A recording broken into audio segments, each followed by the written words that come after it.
दोस्तों, Indian express ने अपनी एक रिपोर्ट में बताया था कि भागीरथ चौधरी, जो कि केंद्रीय राज्य मंत्री हैं और वो कृषि एवं किसान कल्याण विभाग संभालते हैं, उन्होंने अपनी खीरे की खेती के लिए 1 करोड़ रुपए की, लगभग 1 करोड़ रुपए की सब्सिडी उठा ली। अब इस बात पर मंत्री जी चौधरी साहब कैमरे के सामने आते हैं और कहते हैं कि मैं खुद किसान बैकग्राउंड से आता हूँ, नई टेक्निक से खेती करने में यकीन रखता हूँ और इसमें कोई छुपाने वाली बात नहीं है। कलेक्टर साहब भी जानते हैं कि मैंने लगभग 1 करोड़ रुपए उठाए हैं, बाहर एक बोर्ड भी लिखा हुआ और इसमें कोई छुपाने वाली बात नहीं है, सब भली बात ही जानते हैं। मैंने वहाँ बकायदा बोर्ड लगाया, जबकि वो मैंने तो छपा के प्राप्त नहीं किया, प्राप्त किया है, ये वर्क तब ये होता गया है, आ गया है, किसान लोग। तो मंत्री जी, इस पूरे मामले में जनता का सवाल सिर्फ इतना है कि आपने ऐसा कौन सा जादू किया कि मात्र 14 दिनों के अंदर आपकी सब्सिडी का एप्लीकेशन था, उसको प्रिंसिपल अप्रूवल मिल गया।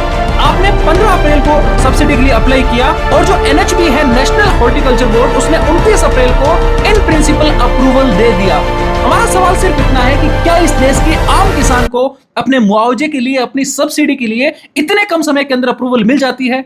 आप खुद बताइए। और अगर नहीं मिलती है तो आपने 1 करोड़ रुपए की सब्सिडी उठाई, कोई बात नहीं, लेकिन जो किसान आपको सिर्फ यह सोच करके वोट देते हैं कि आपने एक साफा लगा रखा है, आप किसान बैकग्राउंड से आते हैं, आप हमारी कम्युनिटी से आते हैं, किसान कम्युनिटी से, तो कहीं ना कहीं आपके मंत्रिमंडल में होने का फायदा हमें मिलेगा।